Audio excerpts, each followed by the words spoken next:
बहुत समय पहले की बात है। एक घना जंगल था जहां विभिन्न प्रकार के जानवर मिलजुल कर रहते थे। इस जंगल में एक चालाक लोमड़ी रहती थी जिसका नाम था लोलिता। लोलिता अपनी चतुराई और चालाकी के लिए पूरे जंगल में प्रसिद्ध थी। वहीं एक भोली भाली बकरी जिसका नाम था बिंदु भी उसी जंगल में रहती थी। बिंदु अपने सरल स्वभाव और दूसरों पर जल्दी विश्वास करने की आदत के लिए जानी जाती थी। एक गर्मी के दिन लोलिता जंगल में भोजन की तलाश में घूम रही थी। वह बहुत भूखी थी और उसे कुछ भी खाने को नहीं मिल रहा था। चलते चलते वह एक पुराने कुएं के पास पहुंची।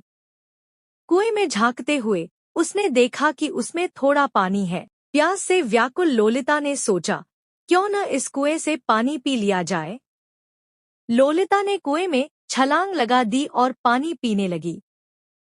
पानी पीने के बाद उसने महसूस किया कि कुएं की दीवारें चिकनी हैं और वह बाहर नहीं निकल पा रही है। वह परेशान हो गई और सोचने लगी कि अब क्या किया जाए।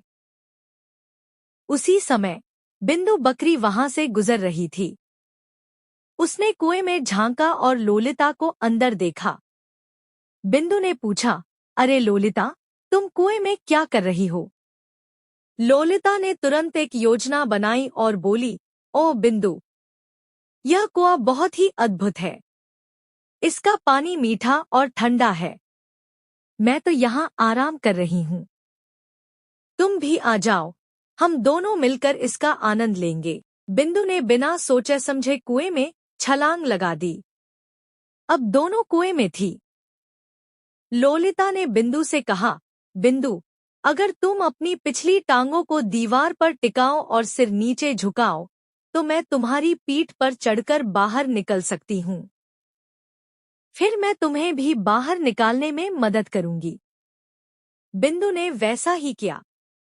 लोलिता उसकी पीठ पर चढ़कर कुएं से बाहर निकल गई। बाहर आते ही वह हंसते हुए बोली, धन्यवाद बिंदु, लेकिन अब तुम खुद ही रास्ता ढूंढो। बिंदु ने कहा, लेकिन तुमने कहा था कि तुम मेरी मदद करोगी। लोलिता ने उत्तर दिया, मुझे माफ करना, लेकिन मुझे और भी काम है। अलविदा। और वह वहां से चली गई। बिंदु कुएं में फंसी हुई थी और सोचने लगी, मुझसे बहुत बड़ी भूल हो गई। मैंने बिना सोचे समझे लोलिता की बातों पर विश्वास कर लिया। कुछ समय बाद एक किसान वहां से गुजरा।